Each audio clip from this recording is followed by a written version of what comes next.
Sundial Growers is a company that has absolutely taken off in both popularity and stock price in the last month. So what I wanted to do was find out, is this a diamond in the rough company that is poised to take off with the flower industry in the next few years? Or is this just a simply overhyped stock that is getting pushed up through online forums and articles and media hype? So I did a deep dive analysis, literally for the last 5 or 6 hours. I've been sitting here finding everything I possibly can, from earnings call transcripts from the CEO and the CFO. I've built spreadsheets. I've read through investor reports. I've done every bit of diligence I possibly can. That way we can formulate a good idea as to whether the stock price is justified, whether this thing's going to go up 2 or 3x, or whether it's going to crash down 5, 6x. Also, make sure you check out the link in the description for Webull, where you can get 2 completely free stocks when you deposit $100. It's a pretty darn good deal. Pretty much everyone I know has done it and gotten at least $30 worth of free stocks. So you know what? Let's just go ahead and jump right in, stop talking about it, start doing it, and get this analysis out of the way. Just starting out with the stock price itself, just so we can take a look at the rocket ship that has taken off in the last month. I mean, from around January 26th to February 10th, we saw an about 5x increase in price, maybe 6x, about 6x increase in price. It's gone down a little bit since then, but this company is extremely popular on all sorts of online forums. We can see here on Fidelity, it was actually the most traded company in the last trading day, and that was also the case in the day before that and the day before that. This small company with about $9.5 million in quarterly sales last quarter is the most traded company on all of Fidelity right now. More than Tesla, more than GameStop, AMC, you name it, it was more traded than all those. So the question is, what is going on with the hype here? Let's check out their website. They have a nice looking website. I like how this looks, but websites don't earn us money in this case, at least. So luckily on this website, we have some investor information in it. As a part of that investor information, we have this PowerPoint presentation that gives us some information about the company. Now, this presentation is 22 pages long, but I'm only going to give you the highlights that you need to know. And as you'll see pretty quickly, a lot of this is kind of outdated, especially for things like the market cap, which is now $3.24 billion. You'll see how much that has changed since this presentation was put out not very long ago, November 2020. Okay, so we can see, who are we? Sundial Growers is a public company with common shares traded in the NASDAQ under the symbol SNDL. Sundial is a licensed producer that crafts cannabis using state-of-the-art indoor facilities. Our craft-at-scale modular growing approach, award-winning genetics, and experienced master growers set us apart. So we can see market cap in November was $280 million. We are now at over $3 billion in market cap. So you can see this thing has exploded. So the question is the company worth that much more since November? Have people caught on to reasons why this company should be worth that much more, or is there just simply hype? So you can see they have a huge facility for producing many of their top brands for their flower. Let's see. So we have just some basic information about the CEO, the COO, and the CFO. We're going to hear a lot more from them later on in this presentation. Some of their strategy. This is their brand portfolio. You can see a lot of their branding looks really good. I'm actually a big fan of how they brand things, and they are more focused, at least recently, starting in the most recent reported quarter, which ended in September. They're very focused on their brands and kind of higher end brands. So you can see this says value pricing, but you'll see later on that this still is not the lowest pricing as far as this industry goes. So they're focusing on the higher end, hopefully higher margin brands in this industry. So let me scroll down past this real quick. So we can see some market share segmentation. You can see their retail price to customers here for their various brands. You can see they don't have any brands under this very discounted pricing. Everything, starting from value to most premium. And they have a focus on both inhalables and, like I said, premium brands. And they're trying to, in the recent past, veer away from wholesaling, which I'll talk about a little bit more. Now I wanted to scroll down. Now this is something I want to spend a little bit of time on. Their regional and market share in Canada. Now they only produce and sell in Canada. As of now, I haven't seen anything in all my research that has plans of expanding to the US. And this is important because the complete market industry size in Canada is about $7.3 billion in the most recent year. That is smaller than the state of California. So it's important to recognize, even though this is the whole country, it's smaller than the state of California, and they're not in the US. And we're going to see valuations for this company that are very high relative to other companies that maybe have a lot more sales. So we can see their national share estimates for this market is 3.3%. And that's, really not bad considering that they haven't been in the business very long. They've really only had just about 2 full years of time to grow. So they've grown in a significant size in a short period of time. But again, we're trying to figure out, is the price justified? What's the long-term outlook for this? So I put together this spreadsheet that compiles all the largest flower brands in Canada. And you can see some of them also serve the United States, but these are all based in Canada. So it goes from quarterly sales largest to smallest. Now, something you'll notice right away is on this list, Sundial Growers is the smallest on this list by a significant amount. You can see canopy growth is absolutely massive, but we are actually looking at a merger between Afria and a United States brand, Tilray. That'll make them the largest pot brand as soon as that merger goes through. But looking here, we can see quarter on quarter growth. Most of these are positive, mostly a positive. Okay, negative 5% for this company.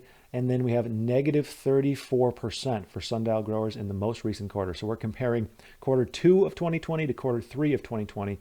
We saw a reduction in sales of more than a third. Obviously, that is very concerning for any investor. So we're going to dive into that a little bit later.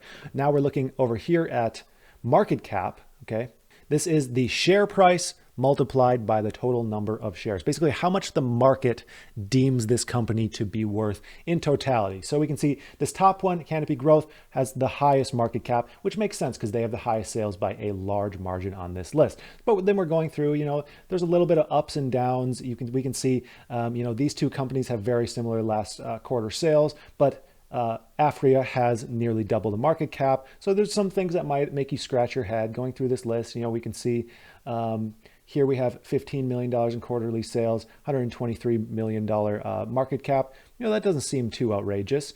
Then we go down to Sundial Growers, and we have $9 million in quarterly sales, but $3.2 billion in market cap, which blows every single one of these out of the water except for the top 3, who happen to have 5x quarterly sales, 5x quarterly sales, and 12x quarterly sales of Sundial. Now I put this on the side here, the market cap divided by quarterly sales, so that way we can see this ratio a little bit easier. And we can see there is a large difference between Sundial and any other company. So immediately this just makes me think, okay, we might be looking at an extremely overvalued company. But you know what? I'm going to dig further into this company. Maybe they're poised to explode like no other company. That hand motion might have looked kind of weird. They're poised to take off like no other company, possibly. So I need to find out, is this justified? If it's not justified, are they potentially able to make this a justified price in the future? So I always like to look and see what exactly the management has to say, especially when they're talking to analysts and other industry professionals who know to ask the right questions. So I found their most recent earnings call transcript, which this is also 14 pages long, but I highlighted the parts that are most pertinent to what we need to know here. If you appreciate all this research, by the way, please give this video a like and a subscribe, because YouTube doesn't really push this kind of content. So anything you can do to help interact with the content, I would greatly appreciate. So we have some opening comments from Zach George, who's the CEO. We're just going to read the highlighted parts. So we have, to date, Sundial has not experienced any material disruptions related to COVID-19. I just thought that was good to see because, of course, many companies have seen massive disruptions here. He also says, we're just 2 years into legalization, and Sundial is about 22 months into commercial operations. Much of our competition is at a multi-year head start on Sundial, which that's okay. That's perfectly fine. You know, companies have to start at some point. You can't just expect them to be huge and profitable right away. No big deal. And we also did see, from their first year of operation to their second year of operation, there's some significant gains. However, we have seen some significant reductions in the recent quarter.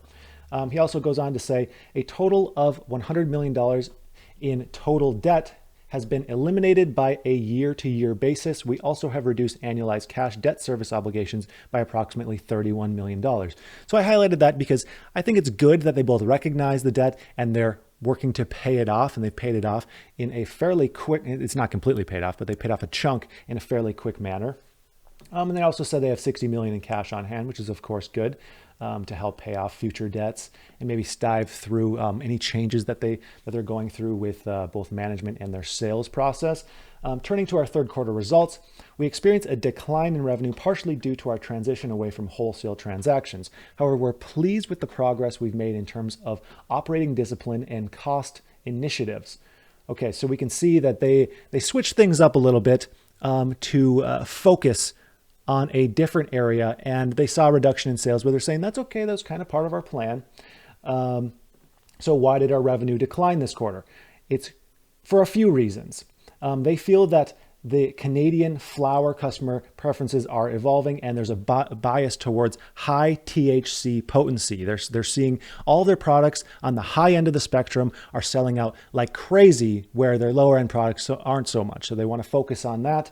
They're also saying a third driver of this decline was an underestimation of weeks on hand inventory on certain SKUs with select customers. So we saw, I guess I don't have this up to pull up really quick, but they used to have a very significant issue of delayed orders, and that's something they've been working on, and they've improved by a significant margin. Now, moving on from here, we see in October, we generated the highest average potency results since Sundial's inception. So this is good because they're saying that potency really matters in this market, and they are delivering the highest results that they have had yet. So of course that aligns with what exactly they're trying to do here. Scrolling down a little bit, this is still from the CEO, by the way. We exited Q3 with lower costs, greater efficiencies, and dramatic improvements to our balance sheet. So yes, they paid off some debts. They switched things around, but a massive decrease in sales. Of course, it's his job to paint this in a positive picture, though. Now we have some comments from the CFO, and he said, all the amounts I mentioned, I just wanted to mention this as well. All the dollar amounts in here are in Canadian dollars unless they say otherwise. Scrolling down a little bit, we have some final comments from the CFO. He says, well, net revenue declined 36% compared to the previous quarter. We did continue to achieve success in our focus on establishing branded sales, which comprise 77% of our net revenue, up from 8% in the second quarter. So this is the focus change that they're really trying to do. Sundial started with a heavy focus in wholesale. Then they realized the premium branded side of the market is where they want to be, and they shifted to the premium branded market. Saw a huge reduction in quarterly sales. They're hoping and banking that this is just a temporary setback, and they will then be able to continue forward, increasing sales, and have a more profitable operation. He also said general and administrative expenses were $7.2 million, equivalent to 7% lower in the third quarter than the previous quarter. Now, I kind of think that this is bad information because, yes, it's good that the SGA expenses went down 7%. However, SGA went down 7%, but sales went down 34%. So I don't really think that's something worth patting yourself on the back for, because the percentage of selling general administrative to sales actually went up. He goes on to say, another area of positive improvement is our combined cultivation and production costs. We've decreased these costs by 19% over the previous quarter to $8.1 million from $10 million, and have decreased them by 50% when compared to quarter one. So I like to see that the production costs have gone down. I agree that that's a positive. Cash cultivation cost per gram sold was reduced from $1.18 and decreased 12% over the previous quarter, which is great as well. Cost to produce went down a little bit. On average, our gross selling price per gram equivalent in branded products remained relatively stable at $5.53 per gram in the third quarter of 2020 compared to $5.67 per gram in the prior quarter. Now let's see, our adjusted gross margin before inventory impairment and fair value adjustments for the 3 months ended September 30th, 2020 was 20% compared to 14% for the 3 months ended June 30th. This 6% increase was mainly due to efficiency gains realized through decreased cost of goods sold and to incremental value added product mix. So of course, that's always good whenever margins increase. So as bad as it is that sales decreased 34%, there are some positives that kind of help, bring things back. And this is also why I think it's extremely important if you're trying to make a significant investment into a company to actually read or listen to these kinds of things because it gives you so much information. Now it says our national market share increased from just 0.6% in Q3 2019 to 3.3% in Q3 2020. However, that has, of course, gone down a little bit. Yeah, in the last 13 weeks, it's gone down. I don't know exactly what that's gone down to, but, 34% of that is, we're probably around 2% for the most recent quarter. Palmetto's dried flower format, this is one of their brands, recently launched in Quebec and was sold out within 2 weeks, indicating early resonance with customers in a rapidly expanding and competitive market. Now, I highlighted that because I just wanted to point out, they had talked about the desire for higher potency products. And I believe I have another line highlighted later on that. Let's see, we got some more here. So now we have questions from analysts, and I've highlighted a few questions and relevant answers. So this analyst is asking, so I'm trying to understand now as you guys exit wholesale and look to improve product mix 80-20. So earlier on in the report, they said they wanted to balance branded sales to wholesale, 80% branded, 20% wholesale. So 80-20 from a brand to product wholesale. Why exit wholesale right now when revenue from branded products and vapes in particular had actually gone down? Which I think is a very good question. And the answer to this they give is, I think we have to simplify our supply chain, and I think our retailers and customers are asking for this. Again, they're putting a heavy focus on these premium high THC content products. But he goes on to say, but I think what we've seen in the data is we have great repeat purchase on our vape products, but we've got a lot of them, and we're seeing kind of that Pareto principle plays out with regard to the 80-20 rule on a lot of our sales are coming from our core set of SKUs. So again, they're saying a lot of our sales are coming from these premium products, and I kind of get the impression that they didn't have the greatest answer as to why to switch besides just saying people like high THC, but it's kind of just seems like they wanted to do that. It could be a gut feeling, which isn't necessarily bad, but I just get the impression that they just wanted to transition to that. Here we have some more questions. This is about their debt. For the principal repayments of your debt, it's going to be about $6 million a quarter. So please do correct me if I'm wrong on these calculations, but assuming not, how confident and comfortable are you guys moving into the next, 1 and 2 quarter that you're going to be able to satisfy whatever it's these conditions, or just be able to finance even the principal repayments of your debt? Sorry if that sounds a little weird because this is a transcript of something spoken and then I'm reading it. Basically, how confident are you that you can pay off Q1, Q2 debt?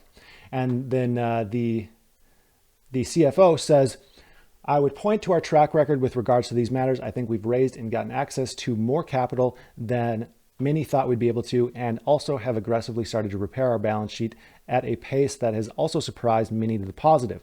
So we're very constructive on the process. We're laser focused on it. It's not something that we're going to wake up in late December and start to work on. So I just thought it was good that they have a plan there. I think we just have one more thing here on this conference call. Here's another question. The industry is growing quarter over quarter well into the 20% range, but you saw branded sales down, I think nearly 30%. But it's clearly not pricing. Your pricing is well above most of your peers. So the impact of that would be volume. I'm wondering if you could take a shot at quantifying how much that decline was from not being in stock at retailers versus the cultivation challenges you reference versus customers switching to value and they do away from your premium or mainstream products. If any commentary there would be helpful. The answer to that is we're seeing a significant rate of sale increase. Some data that we're looking at, if you had a top leaf brand and it's above 20% potency, we're seeing a rate of sale increase 60, 70% versus something that's lower potency. So we put that at the product and market, the higher the potency being the deciding factor, and it's selling out very quickly. So they're again saying the high potency stuff sells out quickly. And I believe that's it. Yeah, that's it for as far the important stuff that I saw there. Now I wanted to go into the financials here real quick for Sundial. And it's more helpful to look at the quarterly financials, I believe, for Sundial, since they haven't been around very long, gives us more information. And really what I want to do here is to see if the price is at all justified right now, or will it be justified, and what it would need to be justified. So right now we are looking at an infinite price to earnings ratio because there is no income, which isn't a huge surprise. Barely any flower companies are profitable right now. Most of them are fairly new. It takes a while to reach profitability. That's okay. It's okay to have a startup again that doesn't have any profits. Here we can see the 5-quarter trend in sales is decreasing, which of course is a concern. We're seeing the selling general expense also decreasing. It decreases with sales, but as we talked about earlier, it doesn't decrease at the same level. So of course that's not ideal. And looking at these financials, I think that we would need to see a quarterly sales of around $100 million in order to get about $5 million in profit. Maybe the break-even point would be around 80 million, 90 million, but I think about 100 million, we'd see about $5 million in profit. Now, basing it off of that, I wanted to calculate whether this price is justified.